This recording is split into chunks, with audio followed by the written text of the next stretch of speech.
of the Cum-Ex talk by Anne Brohilke, live from the 38C3. All talks at Congress are live translated between English and German and occasionally to one additional language. We appreciate your feedback. Please use the hashtag C3Lingo. Your translators for this talk are Snakey and Snowborn. So Anna Brohilke was concerned with and has been awarded with the most important court case of the year. The Frankfurter Allgemeine Zeitung titled her as the most important general attorney in Germany. So why that was the case, she will tell us now. Welcome, Anna Brohilke. Thank you.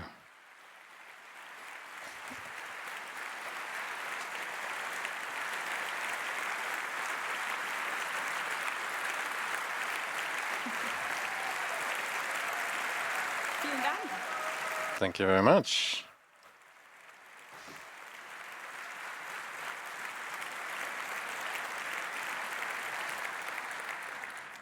Ja, vielen Dank. Yes, thank you very much.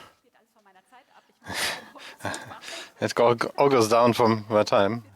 I try to get done in those 40 minutes. I tend to talk quickly, so if I talk too quickly, please give me a sign. Hello, everybody, and welcome. I want to talk about white-collar crime and the impact on our society, because that is what I concerned myself a long time with. I have been working for 22 years at the General Attorney in Cologne with white-collar crime, and over 10 years led the Cum-Ex investigations until about half a year ago. I left the position and changed to the NGO Finanzwende.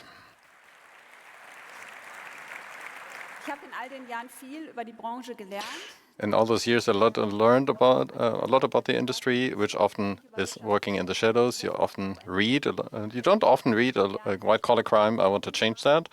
I noticed how difficult the enlightening of this was, but the impact and the damages all of us sustained was really heavy, but still the institutions didn't really support that, and that should be changed. I explain all of that at the example of Cum-Ex deals, but that complication is also applicable to other areas of white-collar crime. So how do Cum-Ex and Cum deals actually work? My predecessor just briefly explained that. I will also want to attempt to not go into every detail, but the concept as a whole, to make it a little bit more understandable. So first of all, the tax rates. So what are tax rates? So it's a term from the industry and means that it's not the classical trade, but purely tax effects. So what kind of effects do we have here? So it should be attempted that you actually pay less tax that you should, or you get tax returns that you didn't even pay. It's always about capital gains tax, which is not tax which is paid for dividends, but the dividends are usually paid once a year to the holders of of shares of the company. For the rest of the year, doesn't really matter. It only matters to this particular date. It's about capital gains tax. So those are circular deals which have been aligned with all business partners up front, which is different from what we usually think about when we talk about tax trade. So this doesn't really, this isn't really an effect of smart dealings or something, but from collusion.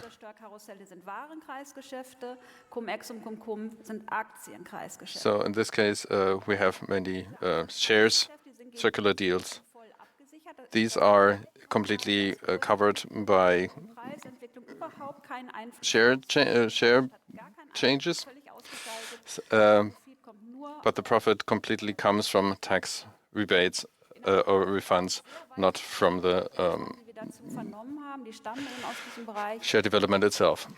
So if you look at the business, we have a lot of people who have been working 15 years at big tax corporations. They're talking about an industry. And so in Europe, and especially also in Germany, a lot of high tax damages have been caused, about 40 billion euros. There has been an estimation of about those 40 billion euros. But it could be even more because he says it's a very conservative estimation. Well, now let's come to the complicated part. So on the slide, you should get an idea of where the shares are changing to.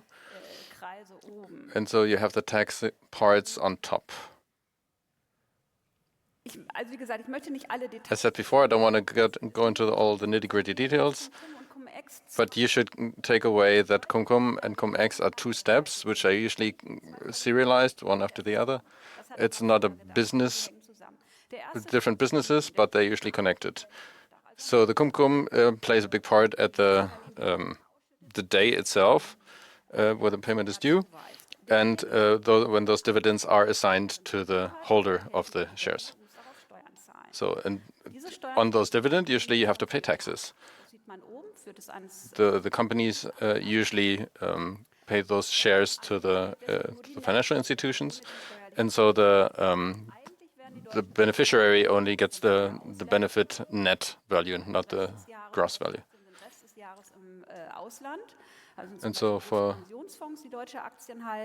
a lot of those shares are often held by people who are not from inside the country, but are non-resident taxpayers, and so they quickly change or move the taxes to Germany, for example, to a tax-freed account. And this then turns to the financial institutions and says, we already paid the tax on that, so I want to have a refund for those taxes. Then the tax court does that, and then the shares change back into the non-resident taxpayers, and you share the profits, and then they stay there for the rest of the year. So if you look for, if the shares change to Germany quickly for a few days, you call that dividend vacation. And so the tax court is not really usually told that the shares are only briefly in Germany, and that those people are not actually allowed to deal with those taxes, besides only handing them back quickly, and that they're actually being handed back. So the tax office doesn't know about all of this. So if it doesn't get returned right away, and that has often been the case, then those people thought you can do more with those, and then put those into the second process, second circle. That's a cum-ex deal that pays into the second date for the cum-ex date, which is then paid to the shorting sellers. He is named like that because he didn't have the shares before. But not only that, didn't keep him from having a buying contract. And the good thing is that due to the you have 2 days to deliver the stock, but you have 2 days to deliver them before they get sold. It's not technically necessary. You can deliver them much faster, but there's historic reasons for this 2 days delay. But this gives the short seller enough time to pull off this trick, because he buys used shares. So with shares that have been used for a tax refund already, the short seller acquires them and gives them to the cum-ex acquirer. It's usually, again, a tax-exempt investment form. Here, I got shares, I'd like my taxes back. The tax authority does pay those taxes back. It wouldn't be a problem if before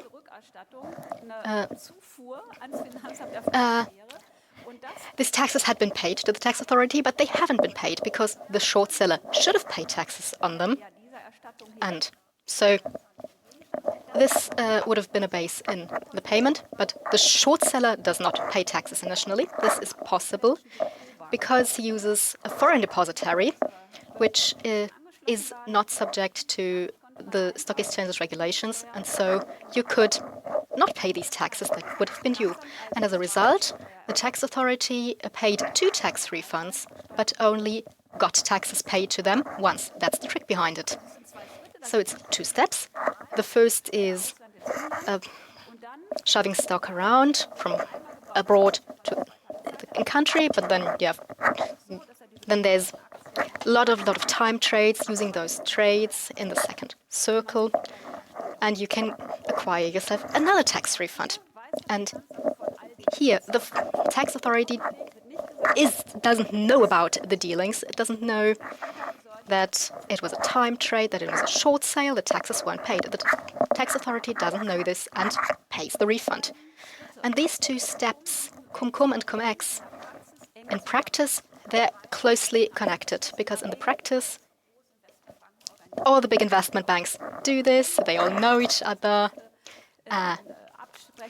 You need to coordinate these circle trades, and this happens. And it can be executed more quickly the better you coordinate with each other. And if you do it real well, then you can't only do this once. You can't only get 1 double refund, but you can do a couple more. And then you can have the stock circle around like in a flipper machine. Gets to a new shareholder and pling, you get a cash out. And it happened in practice. There's cases where there were up to 5 refunds. And all this was pulled off on a very large scale. So how did we manage to clear this up? How did we investigate this? My first case I personally had in 2013. It was a big case with a lot of damages, 460 millions were about the damages in this case. But it quickly turned out the damage had happened in Germany. All the actors and all the documents and all the evidence, they were abroad. And it was spread all around the globe. And the tax authorities had previously, who had this before they gave this to the prosecution, they had questioned these actors and asked for evidence, but they didn't get answers, got non-answers, so hadn't found out anything.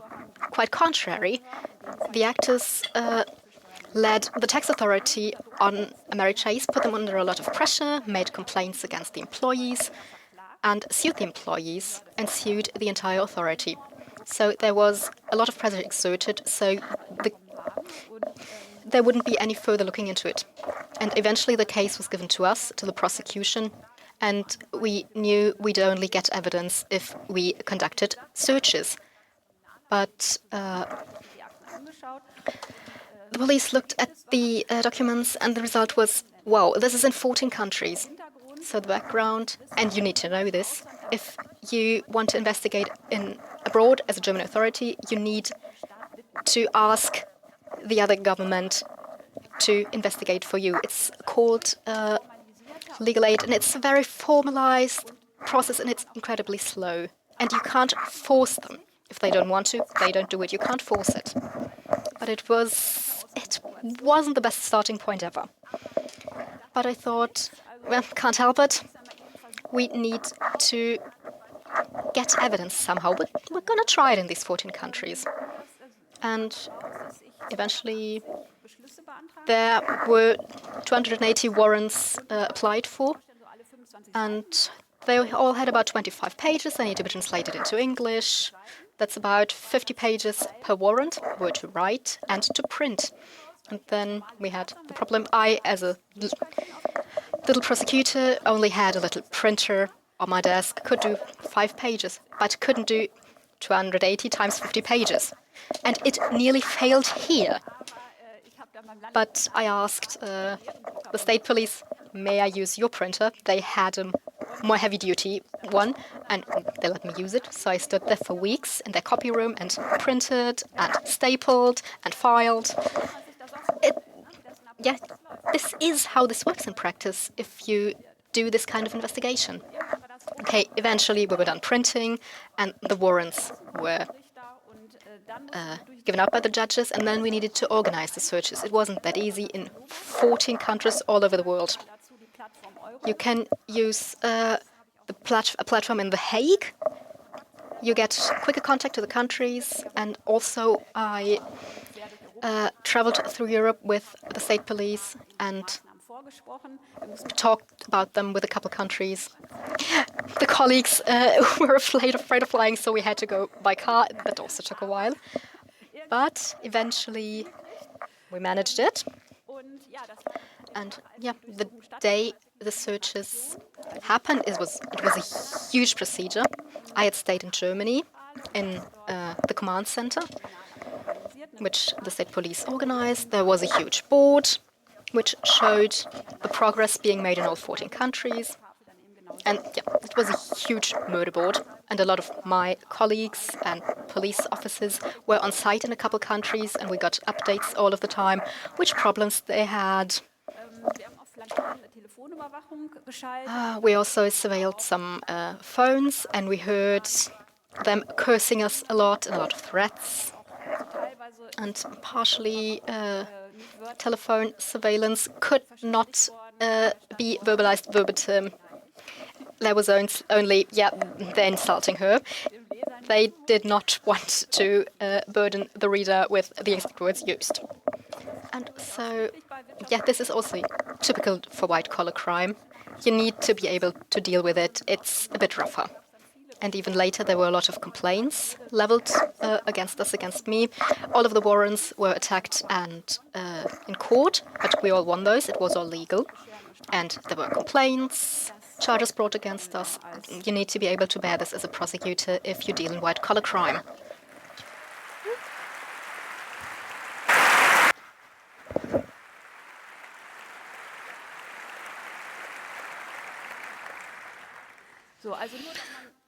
Okay, so just to give you an impression that it's really exhaustive to deal with this, in 2014 was all this. In 2015, we already examined the first documents where we didn't really have any contact to abroad, where we formally applied in a written way.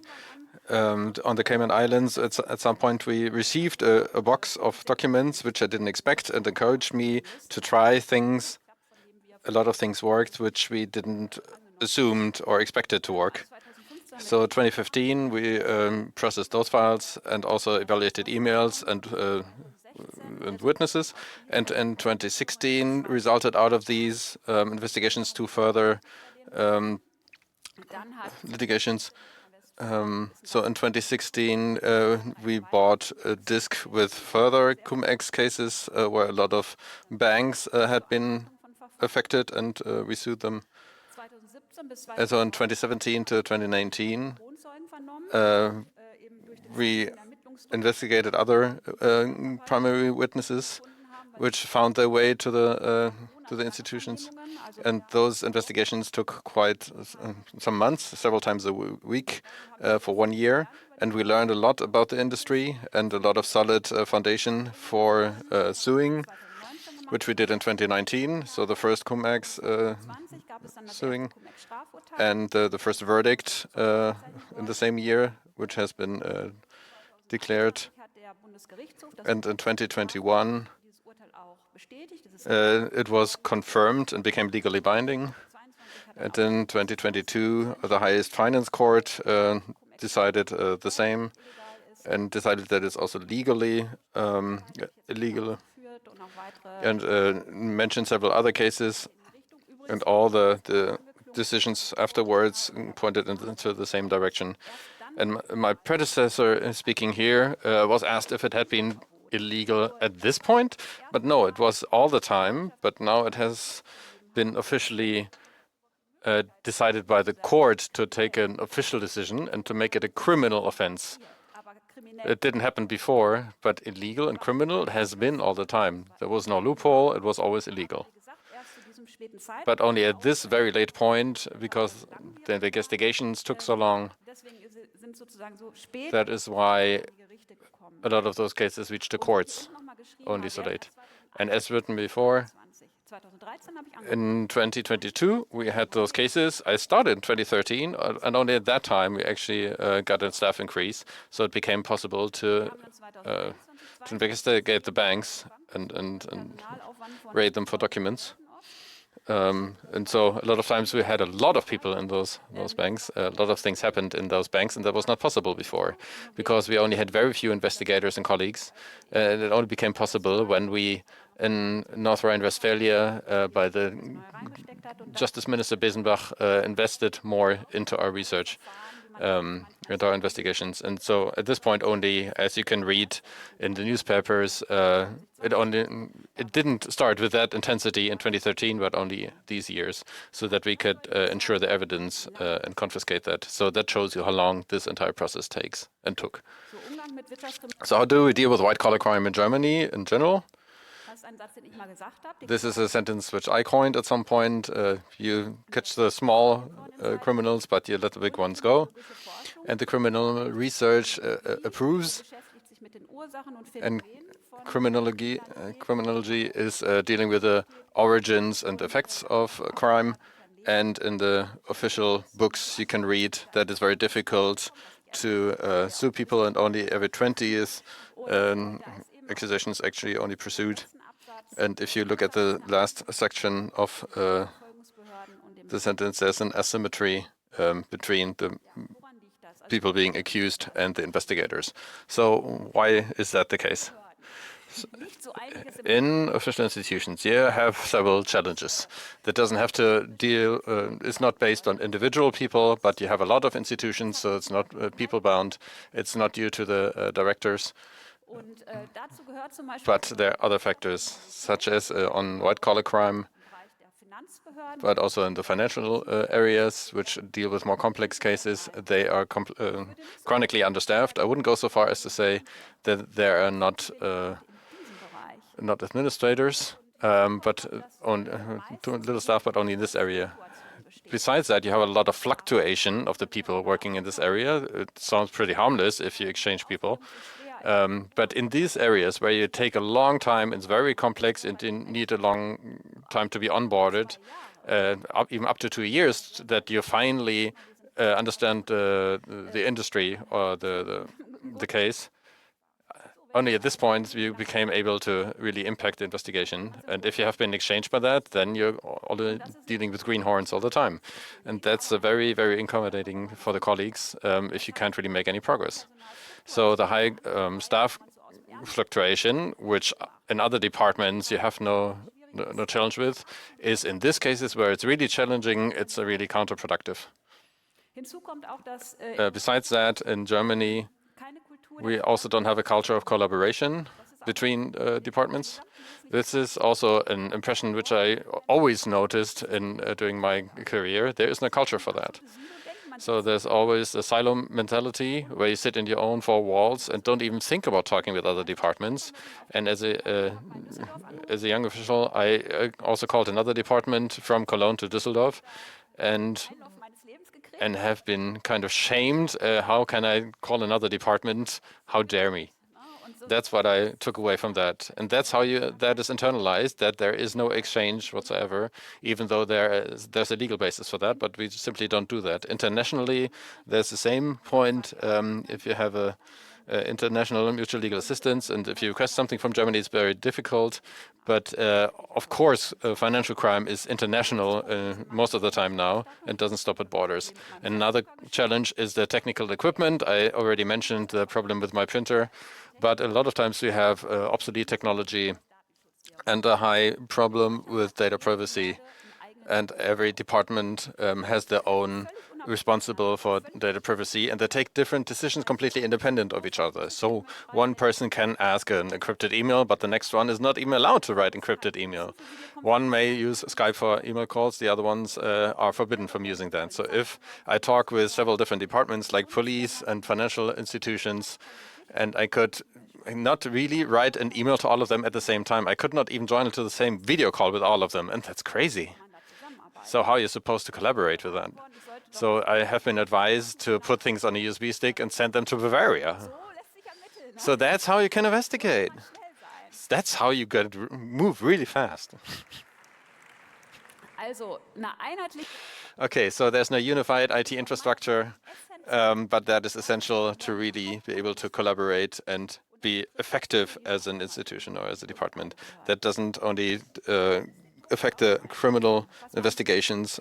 Yeah, but there are also statistics which are a challenge. So if they have been derived or constructed in a way that's only relevant for criminal investigations, where you have those really big cases of cum-ex, they are just not represented here. There is no category for that. There are categories for a lot of petty cases, but they puts the incentivation in a way that if people want to be represented in statistics, you focus on a lot of petty crimes or smaller cases, and cum-ex is completely going out of statistics, so not recognized. So those statistical directions are usually present in all departments and are often counterproductive. So it's not really based on practical cases, and there's a lot of headwind. People are there are resources. There are also the legal advisors and lawyers which could do those things and even do that very, very loudly, which you call conflict defense. That is legal. You can do that. You don't really have to cooperate, but it leads to also here, if you have a feebled apparatus, then it leads to even more conflicts. Wie sieht es auf der anderen Seite aus? Die Finanzlobby, darunter verstehen wir, das ist jetzt eine Folie hier von Finanzwende, darunter verstehen wir Banken, Versicherungen, Fonds, deren Interessenverbände. Die Finanzlobby steht an der Spitze der Interessenvertretung im politischen Berlin. Also noch weit vor der Autolobby und vor der Chemielobby und Energielobby. Das hätte ich ehrlich gesagt auch nicht gedacht. Also die I would not have expected that. The financial lobby has the most people, the biggest budget in all of political Berlin. So, what do we need to do now? There's two things. One, we need to strengthen the authorities. That means more personnel in this area. That means educating and training specialists. So, we need to train specialists and we need less staff, but you have experts who can do a lot of more damage. You need to work together. These exotic topics where you need a lot of background knowledge, it doesn't make sense to spread them all over Germany. You need to have one central authority who can do more damage. And in the case of international crime, it doesn't make sense to give it to local authorities who deal with local crime and phenomena. But it's an international crime, so it needs to be dealt with on a federal level. And we need a modern and consistent IT infrastructure. It's it's essential to let the authority actually act. And we cannot abolish control instruments under the heading of, less red tape. You hear a lot about, we need less red tape. And that suggests it's about superfluous bureaucracy and red tape. So what you've got in your head, if you hear you need to shorten the time you need to keep bills and reports, etc. We think, supermarket bill, put it in a shoebox, forget it. But what we don't think about and what doesn't happen in the political debate is that big companies keep digital business records, and it's very, very. It doesn't cause any additional costs to keep them. And if they're digital, it doesn't incur costs to store them. But if you have something to hide, if they're gone, there's no state control possible because there's no evidence. And if those who play a false game or even are criminal gain advantages over the honest participants. So these control instruments of the government, those are essential to keep a level playing field for everybody. Otherwise, the criminals and the false players win. And we had the tax issues. There are huge tax damages, and we, under the heading, less red tape, we have given away a central measure of control. The monthly tax reports. We heard, there's central. They play a central role and they don't pay any taxes. And earlier, this was detected. There was a new company on the market, and they didn't pay any taxes for a couple months. The authorities went out and checked. This doesn't happen anymore. This all happens under less red tape. So let's wait a year, because once a year tax reports need to be made. So once a year, these tax carousels, tax damages were caused 10 million in 3 months. Let's calculate this for the whole year. So yeah, you add less red tape, you really need to have a closer look. What is being reduced? And if you abolish control mechanisms that make sense to discover crime, then yeah, we shouldn't act surprised that the criminals prevail, that those who gain a profit on our time, that they win.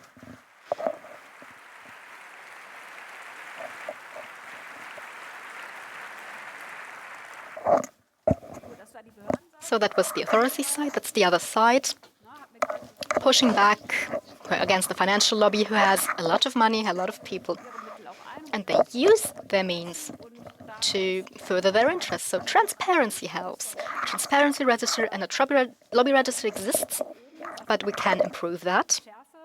It's not really stringent. More disclaimers in reports, etc., would also be good. The legal industry didn't show up so good. They also did a lot of shady things because of monetary interests. They wrote a lot of white papers, yeah. And who pays for this should be transparent, so you know what the reason for this white paper is. And also think transparency for additional income is important, especially in high federal courts, because there are no further control mechanisms. This is not quite established in Germany. On the European level, this is going to be introduced. And it's also important to do this in Germany.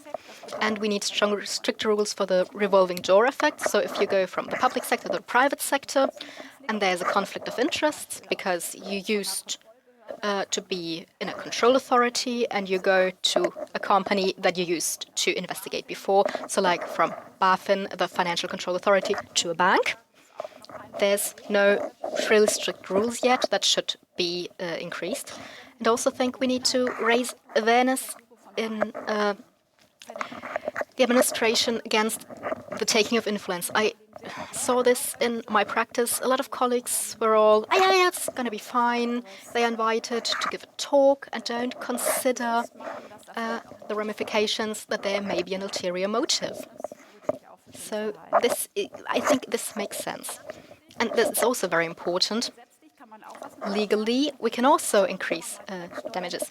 So we compare tax evasions with welfare fraud. We always hear in political discourse about welfare fraud, and this is so damaging to the state. But when you look at the damages that are actually made, on the left side, social fraud, on the right side, tax evasion.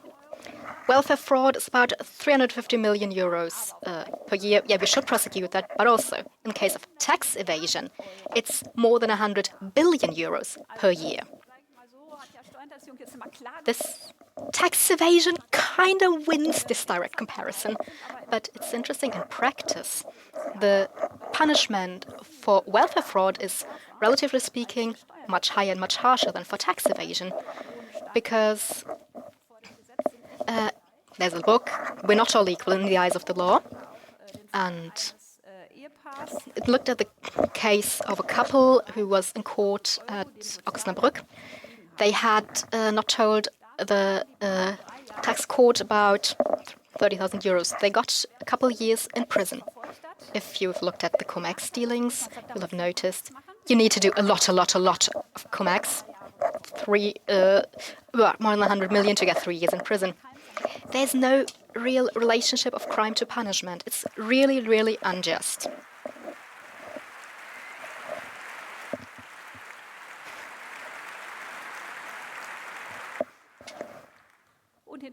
And also there's this. Tax evasion, especially the bigger ones, the complex ones, aren't really prosecuted because investigation is so hard, because there's so much resistance, etc., and there's something happens that, isn't really good. So investigations are dropped against a small fine. And that's only possible because tax evasion is, other than welfare fraud, not an actual crime. In case of a very big case of welfare fraud, it's a crime, so it's at least 1 year in prison, and it can't be dropped against a fine on grounds of prosecutorial discretion. And if you changed that, then you would need to prosecute tax evasion. The authorities would need to deal with that, would need to hire more personnel. And this is why it's not only a question of justice to treat tax evasion, considering the damages, to punish it as strictly as welfare fraud. It would also lead to a different practice of prosecution, and this would be a lot more just in the end.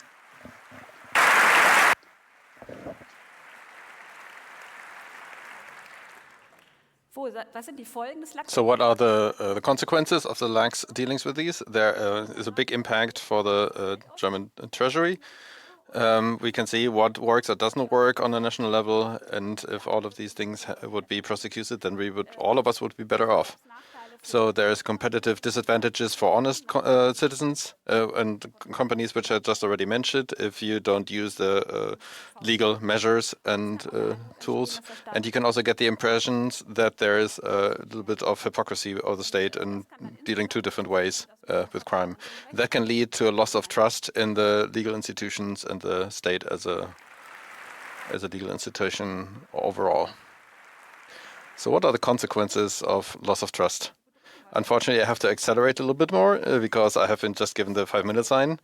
So there is a lot of text on the slide, but there's an implication also to the honesty during the tax payments. So the moral compass is moving or shifting a little bit.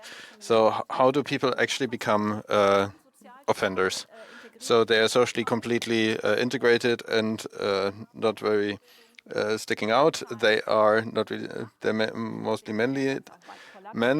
They're not really come to the financial disadvantage shifts, which is why you call this white-collar crime. They're not really classified as criminals, and they often have a lot of highly emotional reactions. They see themselves as the victims. So what is this? This is called rationalization of the own behavior. The criminal offender has an internal justification to keep his psychological stability, and he's kind of lying to himself and is trying to rationalize things as a upstanding citizen of the society, and this doesn't fit to an image of a criminal. So that can obviously not be due to one's own actions, but has to be coming from the outside to rationalize this. Yes, and these people are usually educated in a way that you can differentiate between right and wrong, but you can get used to everything, also to crossing legal lines, and also their own morale compass can shift in this case. And this of talking nicely to yourself to beautify it usually often has progress, and then you can see the results in the newspapers with a lot of drumroll that usually the other ones are the ones responsible. So what can you do against that?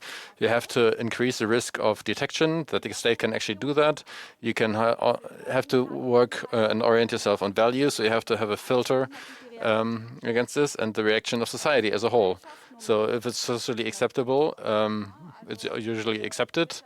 The criminal offenses, the white-collar offenses, are often even admired and are not being opposed.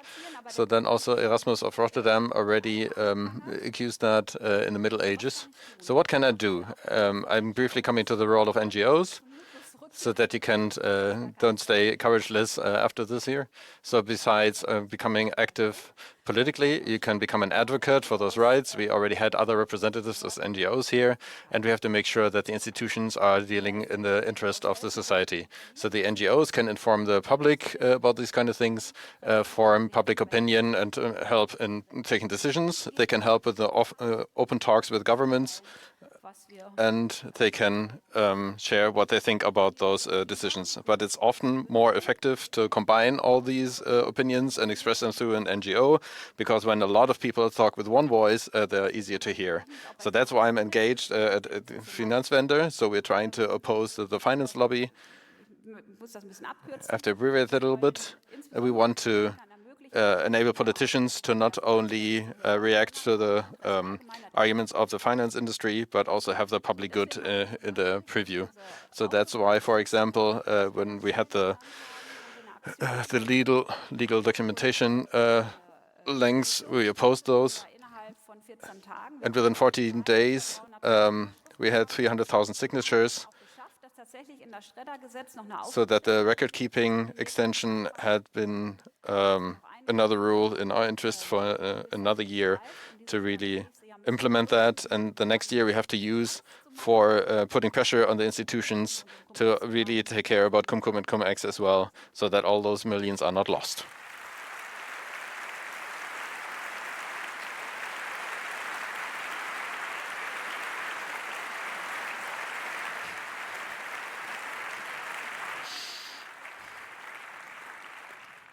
Ganz großen Dank. Vielen Dank an Big thank you to Anne Brohölker for this presentation, for your engagement, for the important topic.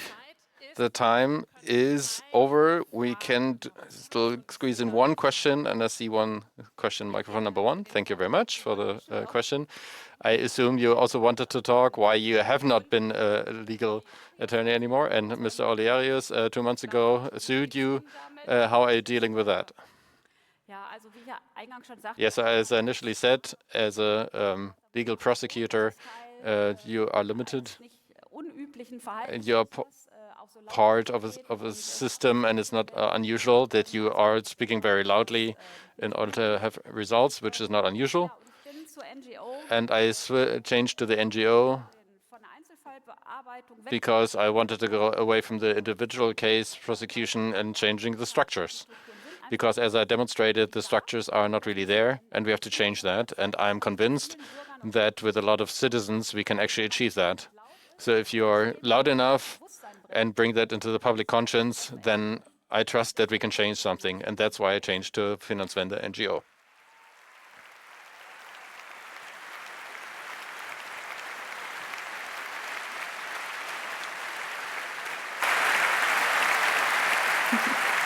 vielen Dank.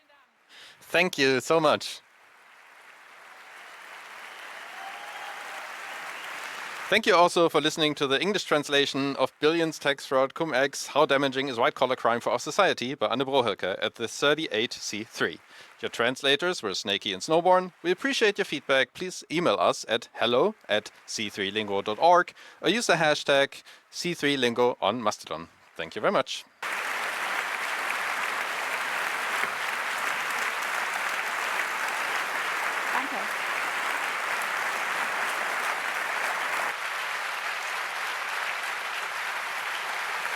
Danke.